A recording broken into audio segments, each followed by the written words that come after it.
Hi friends, എല്ലാവർക്കും സുഖാണെന്ന് വിശ്വസിക്കുന്നു. Daily അപ്ഡേറ്റിലേക്ക് എല്ലാവർക്കും സ്വാഗതം. നാളെ ഓഗസ്റ്റ് 29-ാം തീയതിയും തുടർന്നുള്ള ദിവസങ്ങളിൽ നിങ്ങൾ ശ്രദ്ധിക്കേണ്ട വളരെ പ്രധാനപ്പെട്ട കാര്യങ്ങളാണ് ഈ ഒരു വീഡിയോയിൽ വ്യക്തമാക്കുന്നത്. വീഡിയോ മുഴുവനായിട്ടും കാണുക. ആദ്യമായിട്ട് കാണുന്ന സുഹൃത്തുക്കൾ ചാനൽ ഒന്ന് സബ്സ്ക്രൈബ് ചെയ്ത് ബെൽ ഐക്കൺ എനേബിൾ ചെയ്ത് വെക്കുക. കൂടുതൽ ആളുകളിലേക്ക് ഇൻഫർമേഷൻ എത്തിച്ചേരാൻ വേണ്ടി തീർച്ചയായിട്ടും നിങ്ങളൊന്ന് ലൈക്ക് ചെയ്യുക. വീഡിയോയുടെ വിശദമായ വിവരങ്ങളിലേക്ക് കടക്കാം. ഇന്ന് മുഖ്യമന്ത്രിയുടെ അധ്യക്ഷതയിൽ കോവിഡ് അവലോകന യോഗമുണ്ടായിരുന്നു. സുപ്രധാനമായിട്ടുള്ള തീരുമാനങ്ങൾ ഉണ്ടായിട്ടുണ്ട്. കേരളത്തിൽ കോവിഡ് കേസുകൾ വർദ്ധിച്ചു വരുന്ന സാഹചര്യത്തിൽ പ്രധാനപ്പെട്ട 5 നിർദ്ദേശം കേന്ദ്രം നൽകിയിട്ടുണ്ട്. കേന്ദ്ര നിർദ്ദേശമനുസരിച്ച് കർശന നടപടികൾ പാലിക്കണമെന്ന് ക്യാബിനറ്റ് സെക്രട്ടറി ചീഫ് സെക്രട്ടറിക്ക് അയച്ച കത്തിൽ ആവശ്യപ്പെടുന്നുണ്ട്. കഴിഞ്ഞ 2 ആഴ്ച സംസ്ഥാനത്ത് വാരാന്ത്യ ലോക്ക്ഡൗൺ ഉണ്ടായിരുന്നില്ല. നാളെ വാരാന്ത്യ ലോക്ക്ഡൗൺ ആണ്. സമ്പൂർണ്ണ ലോക്ക്ഡൗൺ ആണ്. അവശ്യ വസ്തുക്കൾ വിൽക്കുന്ന കടകൾക്ക് മാത്രമേ തുറന്ന് പ്രവർത്തിക്കാനാകൂ. പൊതുഗതാഗതം ഉണ്ടായിരിക്കുന്നതല്ല. ഇന്ന് മുഖ്യമന്ത്രിയുടെ അധ്യക്ഷതയിൽ ചേർന്ന കോവിഡ് അവലോകന യോഗത്തിൽ സുപ്രധാനമായിട്ടുള്ള തീരുമാനങ്ങളാണ് ഉണ്ടായിട്ടുള്ളത്. നിലവിൽ പെട്ടെന്നൊരു അടച്ചിടലിലേക്ക് പോവേണ്ട എന്ന് തന്നെയാണ് തീരുമാനമായിട്ടുള്ളത്. വളരെ സുപ്രധാനമായിട്ടുള്ള മറ്റൊരു തീരുമാനം രാത്രി കർഫ്യൂ ആണ്. രാത്രി കർഫ്യൂ തിങ്കളാഴ്ച മുതൽ പ്രാബല്യത്തിൽ വരും. രാത്രി 10 മുതൽ രാവിലെ 6 വരെയാണ് കർഫ്യൂ. അതേപോലെ തന്നെ WIPR 7% കൂടുതലുള്ള പ്രദേശങ്ങൾ ലോക്ക്ഡൗൺ ആക്കും. നിലവിൽ അത് 8% മുകളിലുള്ള സ്ഥലങ്ങളിലാണ് ലോക്ക്ഡൗൺ നിലവിലുള്ളത്. അടുത്ത ബുധനാഴ്ച വരെ സ്ഥിതിഗതികൾ വിലയിരുത്തും. അടുത്ത ബുധനാഴ്ച അടുത്ത അവലോകന യോഗമുണ്ട്. കൂടുതൽ സാഹചര്യങ്ങൾ അനുസരിച്ച് അടുത്ത അവലോകന യോഗത്തിൽ കൂടുതൽ നിയന്ത്രണങ്ങൾ ഏർപ്പെടുത്തണമെങ്കിൽ ഏർപ്പെടുത്തുക തന്നെ ചെയ്യും. നിലവിൽ പെട്ടെന്നൊരു അടച്ചിടലിലേക്ക് കടക്കാൻ സാധ്യതയില്ല. ടെസ്റ്റുകൾ കൂട്ടാനുള്ള സാഹചര്യങ്ങളാണ് നോക്കുന്നത്. കേന്ദ്രം നിർദ്ദേശിച്ചിട്ടുള്ളത് RT-PCR ടെസ്റ്റുകൾ കൂടുതലാക്കണം എന്നാണ്. മാക്സിമം 2 ലക്ഷത്തിന് മുകളിൽ ടെസ്റ്റുകൾ നടത്താനുള്ള ഒരു സാധ്യതയുണ്ട്.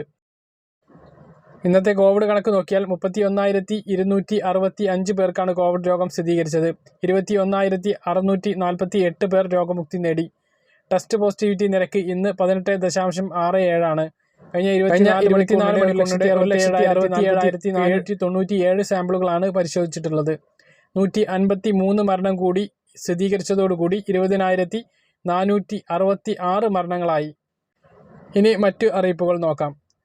രാജ്യത്ത് വിപ്ലവകരമായിട്ടുള്ള ഒരു മാറ്റം വരികയാണ്. വാഹന രജിസ്ട്രേഷൻ ഇനി രാജ്യാന്തര തലത്തിൽ ചെയ്യാം എന്നുള്ളതാണ്. സംസ്ഥാനാന്തര വാഹന രജിസ്ട്രേഷൻ ഇനി ഒഴിവാക്കാം. വാഹന രജിസ്ട്രേഷൻ്റെ കാര്യത്തിൽ കാര്യമായിട്ടുള്ള ഒരു പരിഷ്കരണമാണ് കേന്ദ്ര സർക്കാർ കൊണ്ടുവന്നിട്ടുള്ളത്. സംസ്ഥാനാന്തര വാഹന രജിസ്ട്രേഷൻ ഒഴിവാക്കുന്നതോടുകൂടി ഏകീകൃത സംവിധാനം കൊണ്ടുവരാനാണ് കേന്ദ്ര സർക്കാർ ഉദ്ദേശിക്കുന്നത്.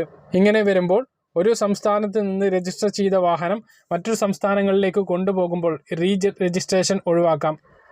ഭാരത് സീരീസ് എന്നാണ് ഒറ്റ രജിസ്ട്രേഷൻ സംവിധാനത്തിൻ്റെ പേര്. രജിസ്റ്റർ ചെയ്ത സംസ്ഥാനത്തിന് പുറത്ത് വാഹനം 12 മാസത്തിൽ കൂടുതൽ ഉപയോഗിക്കാൻ കഴിയുകയില്ല എന്നുള്ള പ്രതിസന്ധി ഇതോടെ ഒഴിവാകും. ഭാരത് സീരീസ് വാഹന രജിസ്ട്രേഷൻ നമ്പറിൽ വ്യത്യാസമുണ്ടാകും.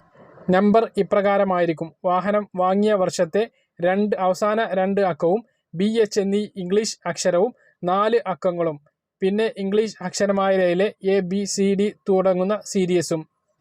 ഈ ഒരു രീതിയിലായിരിക്കും രജിസ്ട്രേഷൻ. നിലവിൽ സംസ്ഥാനങ്ങളുടെ ചുരുക്ക എഴുത്താണ് ഉപയോഗിച്ച് വരുന്നത്.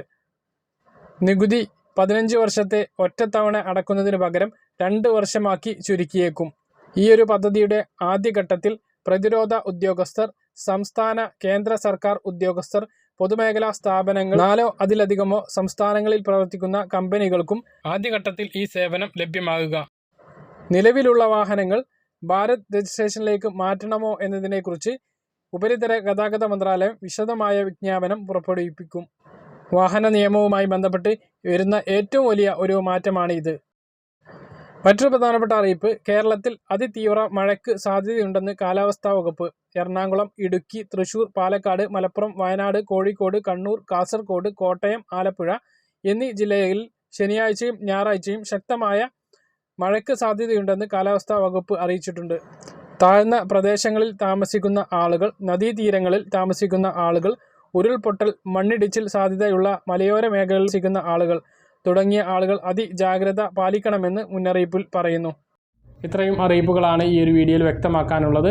പറഞ്ഞ കാര്യങ്ങൾ കൃത്യമായിട്ട് മനസ്സിലാകണമെന്ന് കരുതുന്നു. ഇതുപോലുള്ള ഇൻഫർമേഷനുകൾ ലഭിക്കാൻ ചാനൽ സബ്സ്ക്രൈബ് ചെയ്യുക, ബെൽ ഐക്കൺ എനേബിൾ ചെയ്ത് വെക്കുക. മറ്റൊരു വീഡിയോയുമായി നമുക്ക് വീണ്ടും കാണാം. ഇതുവരേക്കും ബൈ.